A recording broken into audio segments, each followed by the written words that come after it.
What's up, everybody? What's up? Hey, you know what time it is. This is your girl, Miss Fit Foxy 50 and Beyond. And I am currently, if you are under the sound of my voice, then you are listening in via the Health Chat with Coach Jean page here on Facebook Live. Happy Sunday to all of you.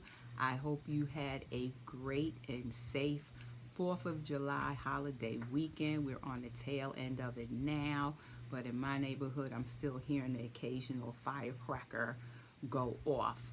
And so go ahead and tag and share and invite somebody on to your Sunday self care session. Today is Sunday, it is July 5th, and it is 8 o'clock p.m. That's 2000 hours in my world. And so go ahead and tag, share, and invite someone. I'm not going to be before you long because, again, we're on the tail end of the 4th of July weekend. Many of us are wrapping some things up, maybe on the way home, from the days or the weekend's festivities. And so I'm not going to be before you long. But today's topic, I want to briefly talk about traveling during this time and how to eat pretty healthy as you travel. And when I say traveling during this time, yes, we are still in the midst of a pandemic. I mean, many people act like we're not, but we are still in the midst of a worldwide pandemic. And if you have been following the news, then you know that the COVID numbers, the number of cases of COVID-19 are back on the rise. They are surging. Even states to where the numbers were beginning to go down and they were seeing some reduction in the numbers and cases. Well, guess what, people? Now it has resurged. We're seeing the surge sooner than what Dr. Fauci and the medical experts and the quote unquote task force has said. They wasn't expecting it till September, right? But here we are, beginning of July, and numbers are surging now. And why? Oh my God, don't even get me started with why this is happening. And so I'm going to take a few moments of your time for Sunday self-care session. Hey, Corinne, how you doing?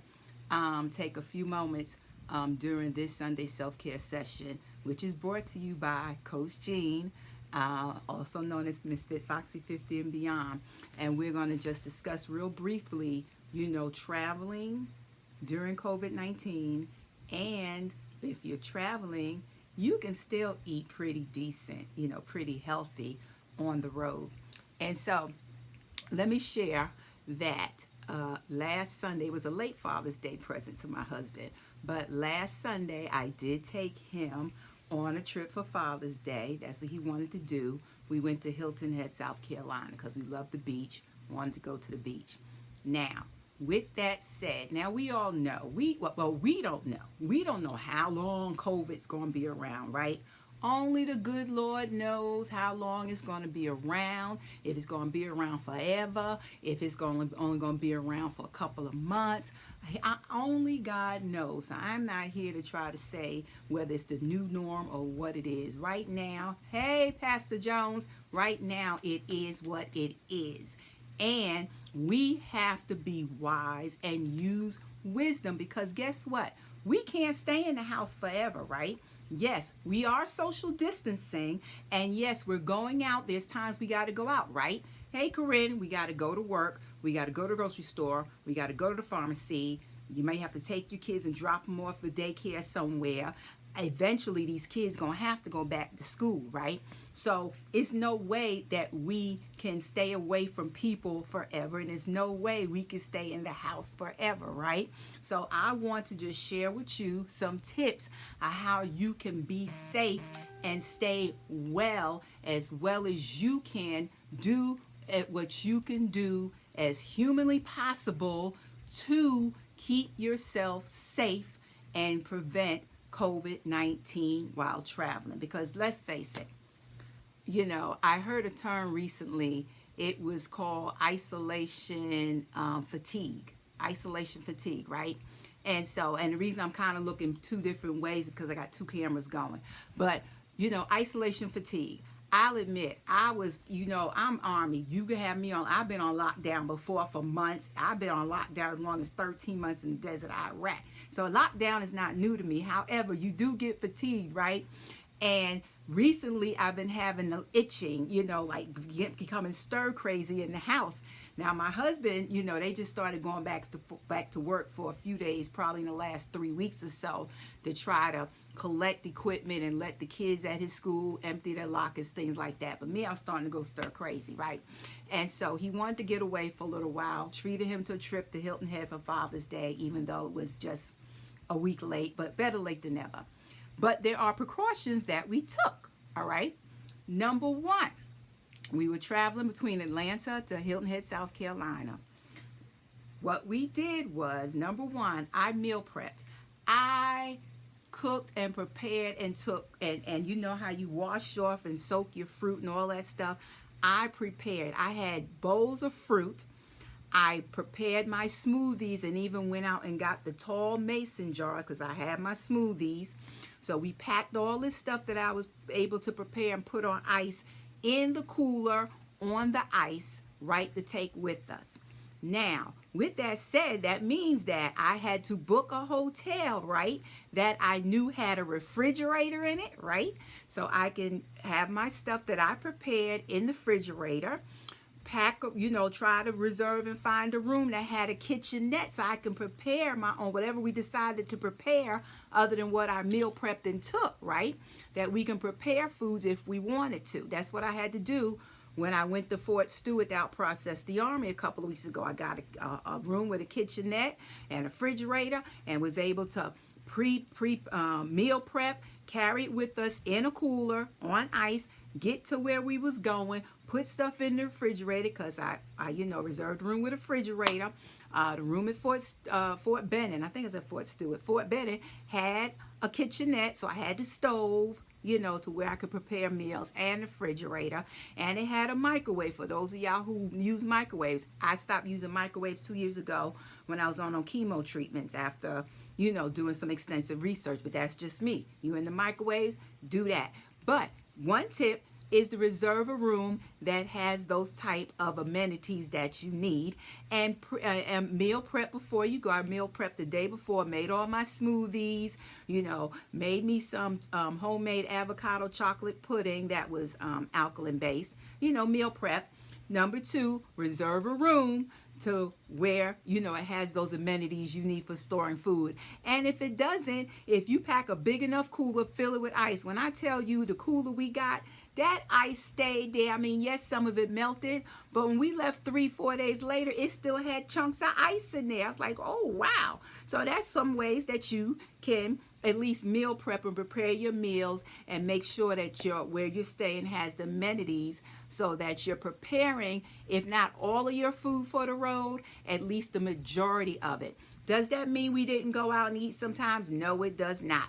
So let me tell you, we got to the hotel, and the hotel we stayed at was practicing social distancing in the lobby. They had the spots on the floor that mark out the 6 feet apart. Okay, went to the the concierge, whatever you want to call them. They had the plastic, the thick plastic, whatever it is, like bulletproof. I call it bulletproof, whatever, blocking us. Used my card. I touched my own card. She didn't have to touch it. Put it in the machine, was good, right? Now, granted, in some places, like a hotel lobby, it's kind of hard to remain 6 feet apart. So guess what we did? We double masked, because guess what? Of course, there were some people who were not wearing a mask at all, even though probably 2 days after we got there, South Carolina put into effect mandatory mask wearing or be fined $100. I mean, $500. Be fined $500 if caught not wearing a mask, but that they didn't care. Some people still didn't wear masks. So guess what else we did? We double masked when we was around other people. Yes. Also, when I was checking out the hotel for the amenities and making sure it was a refrigerator and these different things, I asked them, what are y'all doing to help prevent the spread of COVID-19? I mean, and all through the hotel where we stayed, every time I turned around, I saw housekeeping. They were spraying elevators, spraying buttons, spraying, wiping down. So I was pretty comfortable knowing that they were doing, what they could to help prevent the spread or lessen the spread of COVID-19. So check with the hotel or wherever you're staying to ask them, what preventive measures are you taking in the midst of COVID-19? So I like that about them. The other thing is, once we got in our room, and yes, I'm a germaphobe. I was a germaphobe before I had to go through chemotherapy and all of that. I'm even 100 times a germaphobe now. But we started carrying our own Lysol and our own spray. I got a 99%. I have an organic spray that I use. It's 99% effective for wiping down surfaces. I took my own cleaner to wipe down the surfaces in the hotel when we first got there. I sprayed Lysol because I don't know what housekeeper was in my room, and I don't care what nobody say. I told my husband, you're not going to tell me these housekeepers be in these rooms cleaning and be wearing a mask the whole time. I don't believe that. So guess what? I sprayed Lysol in the room we first got there, and then went out on the balcony because I can't stand the scent of it. And then what we also did was, during our stay there, I didn't allow housekeeping in my room at all. I said, you know what, babe? We can make our own bed. We can clean up behind ourselves. We very self-sufficient. We soldiers. We could be very self-sufficient. I told housekeeping, I'm going to put my trash can outside of my door, empty my trash, leave the trash can there, and I'll bring it in my room, but I don't want no services while I'm staying here. And to make sure that they understood that, I put the do not disturb sign on the door so they knew not to disturb and come in the room. So that's another thing that we did to, try to protect ourselves. And so, yeah, we were on the beach. And so even with that, I had a beachfront room. So guess what? Between 6 a.m. and 8 a.m., guess where I was? We were on the beach walking the beach because we like to walk the beach. We're exercises. But we got up at between 6 a.m. and 8 a.m. when the sun was coming up. And guess what? That's the best time to go to the beach, between 6 a.m. and 8 a.m. in the morning. You know why? Because the only people out there is those who are really tight on their exercise game. The walkers, the runners, the bikers. And that's the only way you can social distance on the beach, is be on there when no one else is hardly on there. And between 6 a.m. and 8 a.m. in the morning, you can do like this. And I mean, you can do like this. 3 or 4 of us can stand together doing like this, arm widths apart, and you still would not be next to another person. Yes. So you got to figure out the best times to go to the beach if you want to do a beach vacation. And we found that to be the best time. Number one, the sun was not up or just coming up, and it wasn't hot at that time, and it was hardly no people out. So that was the other great thing, right? Excuse me, I keep dropping stuff. And so by the time 8 o'clock, 8:30 rolled around, and that's when the beach started getting crowded, guess what? Hubby and I was already up in our room and took our showers, and we were sitting on our balcony on the 4th floor overlooking the beach and the water, away from jokers, okay? That's how you do. You have to be wise and think logistically. Literally think like me, a soldier. Think logistically in order to travel and be safe if you want a vacation during COVID-19. So now, did we go out and eat every now and then? Yes, we did go out and eat every now and then. Even though I packed my smoothies and packed in my fruit bowl, my bowls with, my apples, my oranges, and these peaches and stuff like that. That only lasted me, it was good for breakfast, good for mid-morning snack, good for lunch. But look, my husband don't eat like I do, and he wants to have a meal. So one whole meal a day, we did go out and eat. And guess what we did? We researched the restaurants. We looked to see when we got there, they have them posted on the door, the precautions they're taking. We made sure that they was practicing separating people, separating tables 6 or more feet apart, which they were. And even in that, number one, we tried to eat outdoors as much as we could.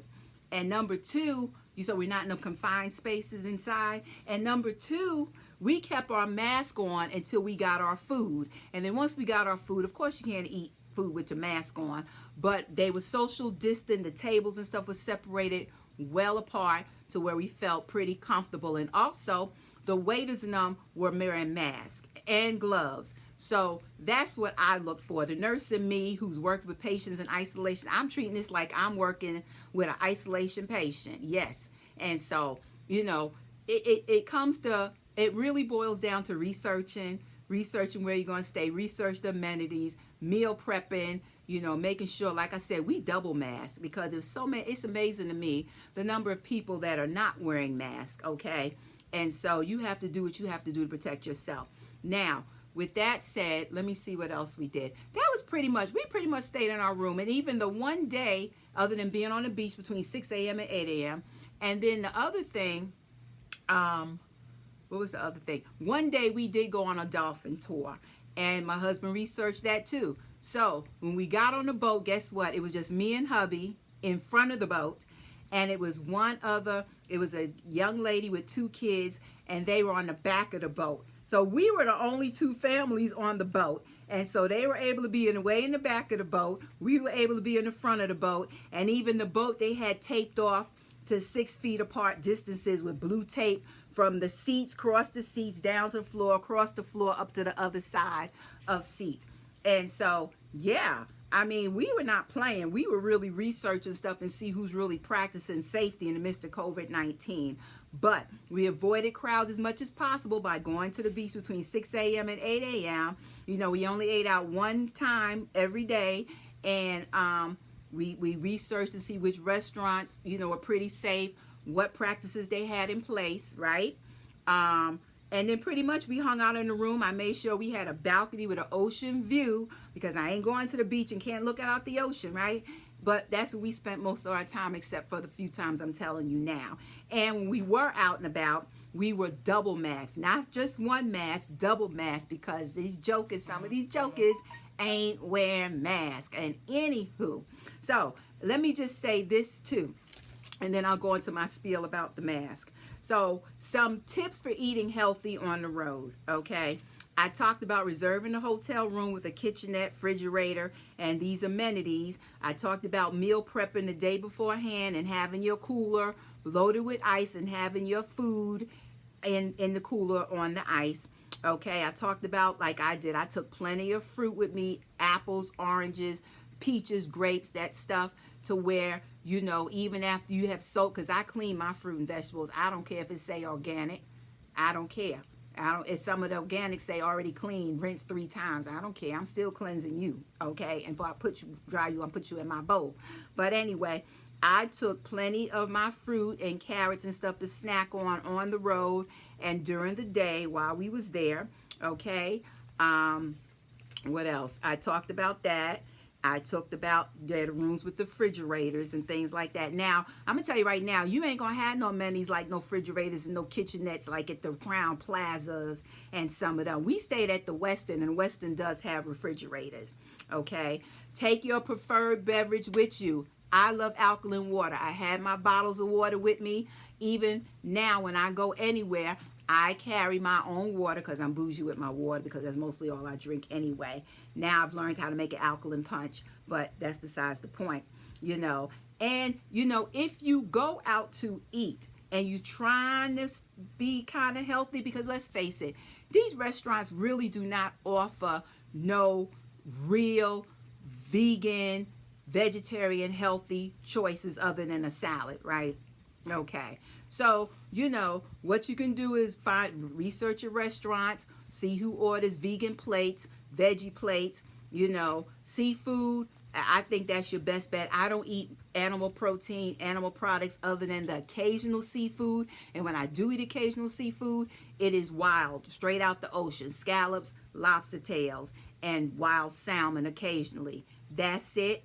I don't fool with all that other stuff and all them other animal products. But you can always find seafood. If you do, make sure it's wild seafood, fresh wild seafood, which is also loaded with your omega-3s. And also, like I said, you know, if you're traveling by car, which I think most of us are doing now, me personally, I don't trust the airports and airlines right now. I don't think they have their COVID-19 game on point yet. So we're finding places that we can just travel no more than about 5 or 6 hours or so in the car. That's what me and hubby are doing. And so research, you know, whatever route you're going to take, Research the restaurants along the way, along your destination to see which ones offer vegetarian or vegan, gluten-free options, if you're trying to do better and eat more healthy. And so those are the tips I wanted to share with y'all, because let's face it, it's summertime, right? We ain't trying to sit in the house all summer long, right?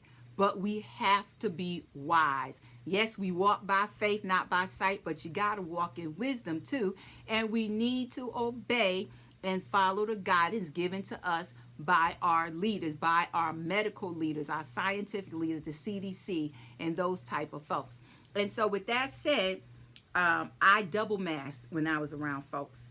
And what I did, now let me just say this, because I'm seeing too many people walking around here wearing masks inappropriately. They're not wearing them correctly.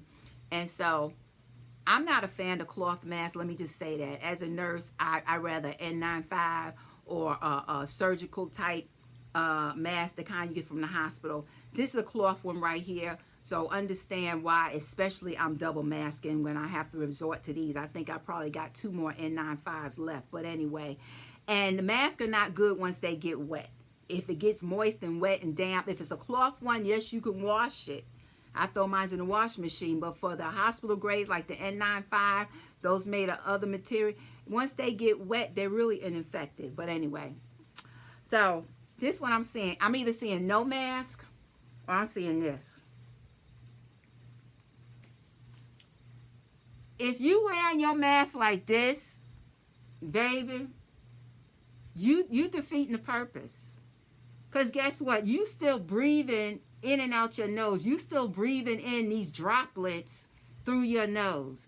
So if you wearing your mask like this, you're not helping yourself. You might as well not wear the mask if you're wearing it like this, because you are inhaling through your nose. Many of us are mouth breathers, many of us are nose breathers, but you still breathing in and out your nose some kind of way. Them droplets gonna get up your nose, and you just defeat. If you wearing it like this, you are defeating the purpose. You are defeating the purpose. Okay, don't wear your mask like this.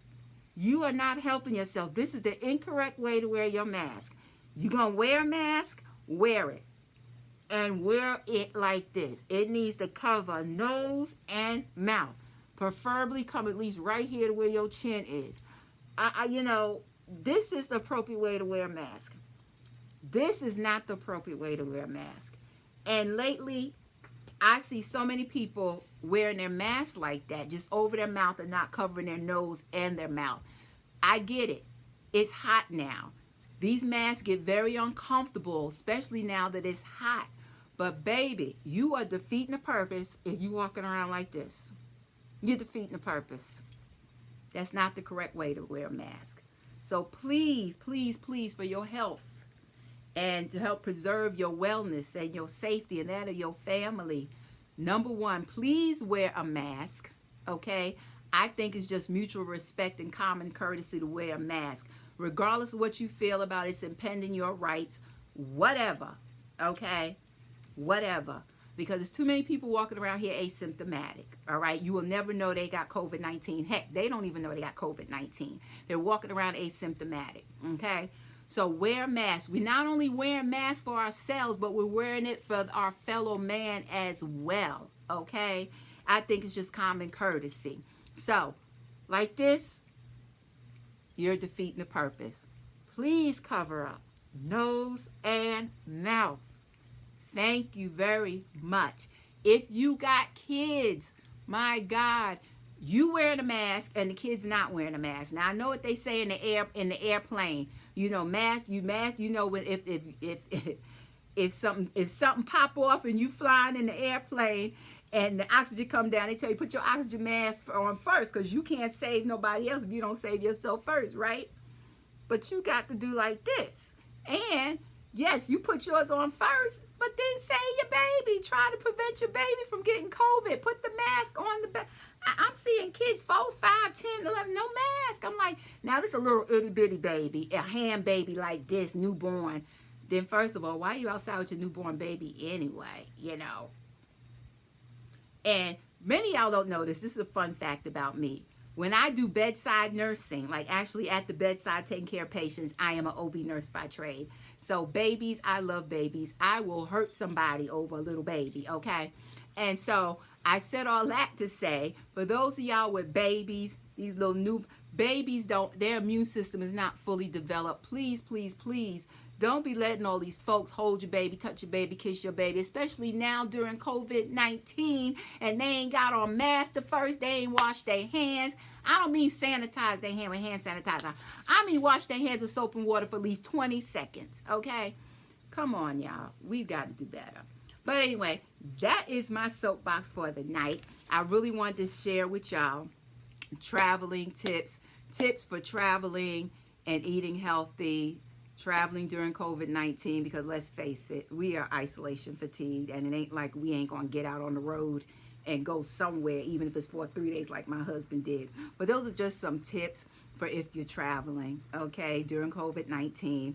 And, you know, when you get to where you're going, your destination, for trying to eat healthy on the road. And so I hope this helped you. This is your Sunday self-care session for Sunday, July 5th. Again, Sunday self-care sessions has moved right here. So my Health Chat with Coach Jean page, and they're twice a month now, the first and third Sundays of the month, here at 8 p.m., Health Chat with Coach Jean. Tune in Thursdays, Eastern Standard Time at 8 p.m., Health Chat with Coach Jean on the radio via Spreaker.com. I will post a link right here on this page.